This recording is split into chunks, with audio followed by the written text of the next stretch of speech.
The other part of the Penn State job opening with James Franklin being fired is that, yes, of course, Big 12 coaches have been mentioned and linked to the job. And also, this is just one in a long line of jobs that have either already come open or are going to come open before the end of the year. Because you listen to anybody out there who's plugged in college football, they will tell you like this, we are not even close to being done. And if you're just watching the results of games on Saturday, you know that we're not even close to being done. Lots of other jobs are about to open. So the point is, you're a Big 12 fan and you like your coach, you want to hang on to your coach, buckle up. Hands and feet inside the ride, and please hold on. Because you're going to deal with a lot of rumors. Let's start with Penn State. I mentioned a moment ago, they run the risk of Nebraska-ing themselves. And to me, this is just so poetic all the way around. I think the guy that's being mentioned by most as the favorite right now literally coaches at Nebraska and would be the guy that would start the descent into Nebraska-ing Penn State. That's Matt Rule. Okay, Matt Rule played at Penn State. He coached once upon a time at Temple. He is really good friends with the AD at Penn State. Like, I understand the connections there, and Nebraska's having a nice year. They're 5-1. He's done, I think, a solid job with the Nebraska program. They are getting better. I don't think Matt Rule is a definitively better coach than James Franklin.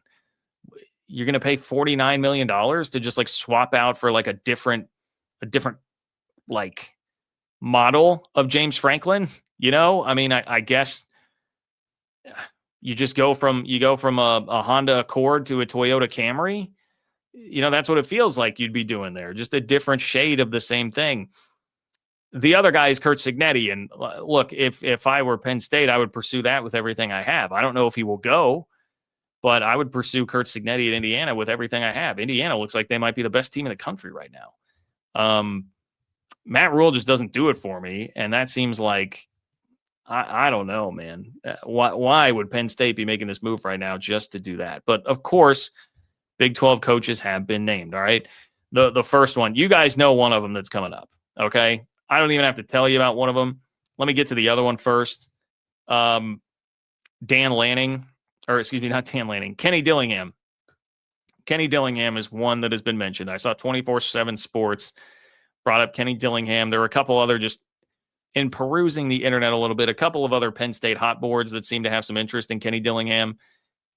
I know he's not at his hottest right now after losing that game 42-10 to Utah.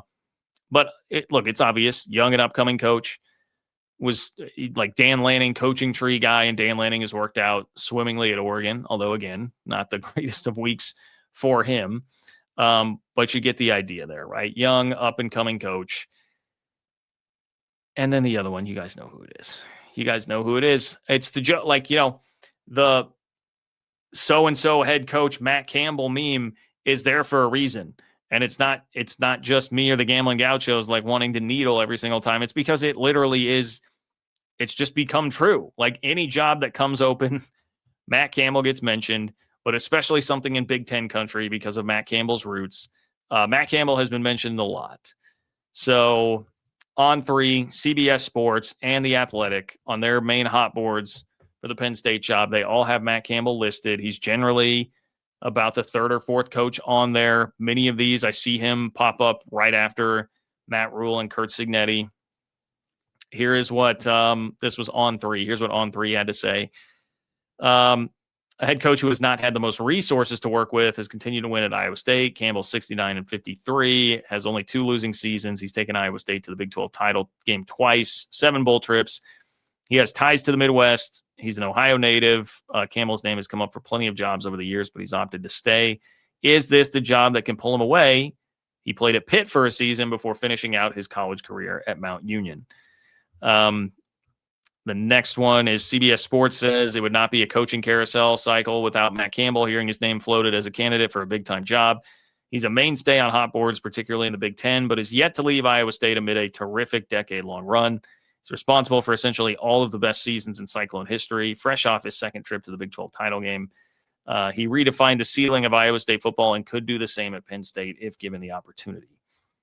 So, do I think this is the job that would... I don't think this is something that would work out. Maybe this is one that Matt Campbell would listen to, But he's stuck around for so long, so much of this speculation. We got the Brock Purdy story recently that USC was apparently one school that was legitimately pretty interested, and Matt Campbell wound up thinking about it and deciding to bow out of that race. Is Penn State something that would have more pull there? Supposedly, according to Brock Purdy, it was like a cultural thing that he was really tugging at when he tried to convince Matt Campbell not to go to USC. Penn State's probably a better fit culturally. So, I don't know, maybe. I don't think the odds are high that it would get to Matt Campbell. He would want to go, and that it would actually get to him, right? Because Kurtz and Matt Rule, those seem like two coaches that would at least have a decent amount of interests, right?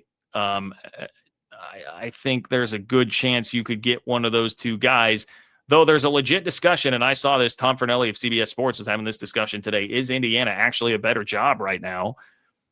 If you have fairly equal money, you're seeing right now that Indiana, I mean, they might be like a top 2 or 3 seed in the playoff this year. So why would you need to go start over then at Penn State and have all the extra pressure there where at Indiana? So there is a legit conversation about that.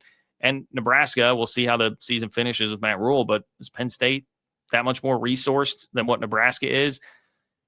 There's obviously more of like a pulling at the heartstrings thing there. There's a chance it could get to Matt Campbell, but I would say if Matt Rule really is going to be in the top 2 there, I would have a hard time seeing it get beyond Rule for that job at Penn State. So Iowa State fans, I would not worry too much here. Arizona State, I don't know, the Kenny Dillingham thing seems like a weird fit. Seems like a weird fit to me. Kenny's obviously an Arizona State guy. Penn State, you're going to have more resources. I mean, it's a different convo when you're talking about resources at Penn State versus what's in the Big 12 here. Again, Indiana, say what you will about the program. They are going to get a 9-figure payday from the California Pension Fund.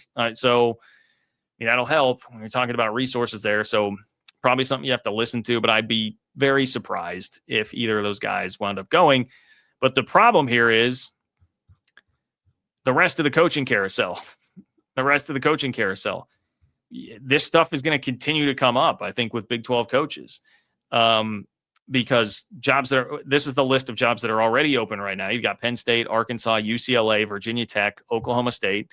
That's already a pretty substantial list. And we're like at the halfway mark of the season, guys. Like we're approaching midway through October, and that's already the list of jobs that are open. Florida lost again. Like Billy Napier is going to be done. Auburn lost again. Hugh Freeze is probably going to be done.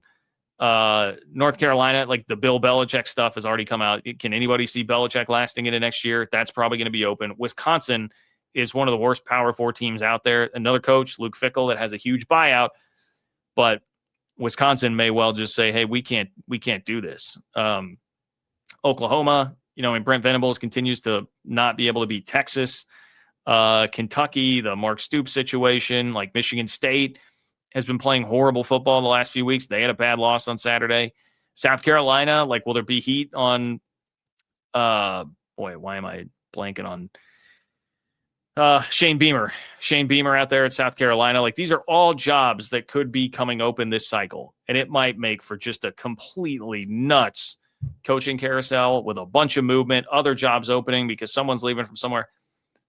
I think you guys get the point, right? Like Big 12 coaches are always on those hot lists because of the resource difference between some of these Power 2 jobs that open up. So far, the Big 12 has been pretty, I don't even know if I would say fortunate, but it just has not worked out very well for teams trying to come after Big 12 coaches. There have not been a lot of matches there.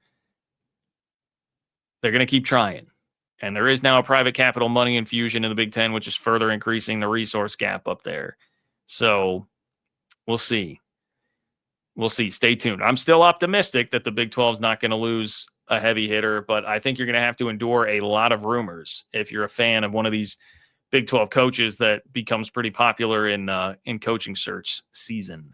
So be careful. Be careful out there.